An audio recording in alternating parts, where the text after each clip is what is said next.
Hello అండి, నేను మీ తేజుని. Welcome back to my channel. ఈ రోజు మన వీడియోలో కృష్ణాష్టమి స్పెషల్ అటుకుల పాయసాన్ని సింపుల్ గా అలానే టేస్టీగా ఎలా తయారు చేసుకోవాలో నేను మీకు ఈ వీడియోలో చూపించబోతున్నాను. ముందుగా స్టవ్ ఆన్ చేసుకొని స్టవ్ మీద ఒక పాన్ పెట్టుకొని అందులోకి 2 టీ స్పూన్ల నెయ్యిని యాడ్ చేసుకోండి. ఈ నెయ్యి కొంచెం కాగిన తర్వాత ఒక టేబుల్ స్పూన్ జీడిపప్పుల్ని వేసి కొంచెం దోరగా ఫ్రై చేసుకోండి. ఇలా ఫ్రై చేసుకున్న జీడిపప్పుల్ని వేరే ప్లేట్ లోకి ట్రాన్స్ఫర్ చేసుకోండి. అలానే మీరు ఇప్పుడు ఒక టేబుల్ స్పూన్ కిస్మిస్ని కూడా వేసి వీటిని కూడా ఫ్రై చేసుకొని వేరే బౌల్లోకి ట్రాన్స్ఫర్ చేసుకోండి. ఇప్పుడు మీరు ఇదే పాన్ లోకి ఒక 2 టీ స్పూన్ల నెయ్యిని యాడ్ చేసుకోండి. ఈ నెయ్యి కొంచెం కరిగిన తర్వాత 1 కప్పు దాకా అటుకుల్ని వేసి కొంచెం దోరగా ఫ్రై చేసుకోండి. ఈ అటుకులు అనేవి ఇలా ఫ్రై అయిన తర్వాత వీటిని మనం వేరే బౌల్లోకి ట్రాన్స్ఫర్ చేసుకోండి. ఇప్పుడు ఇదే పాన్ లోకి ఒక టేబుల్ స్పూన్ దాకా పెసరపప్పుని యాడ్ చేసుకొని గోల్డ్ కలర్ వచ్చేదాకా ఫ్రై చేసుకోవాలి.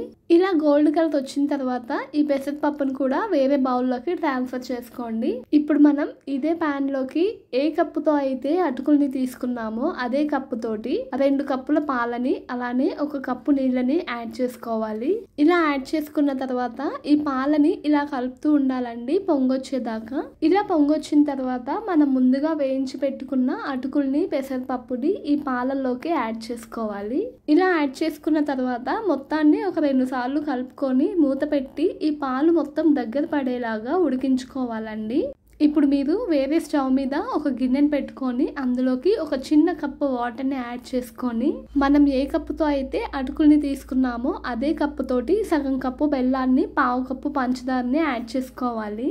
ఈ బెల్లము అలానే పంచదార కరిగిపోతే సరిపోతుందండి, పాకం రావాల్సిన అవసరం లేదు. చూసారు కదా, ఇలా మొత్తం కరిగిపోవాలి. ఇప్పుడు మీరు స్టవ్ ఆఫ్ చేసుకొని ఈ గిన్నెని పక్కన పెట్టుకొని పూర్తిగా చల్లార్చుకోండి. ఇప్పుడు మీరు ఈ పాల మీద ఉన్న మూతను తీసి ఒకసారి గరిటెతోటి నీట్గా కలిపేసేసుకోవాలి. ఈ పాలు అనేవి ఇలా ఇంకిపోయి ఉండాలన్నమాట.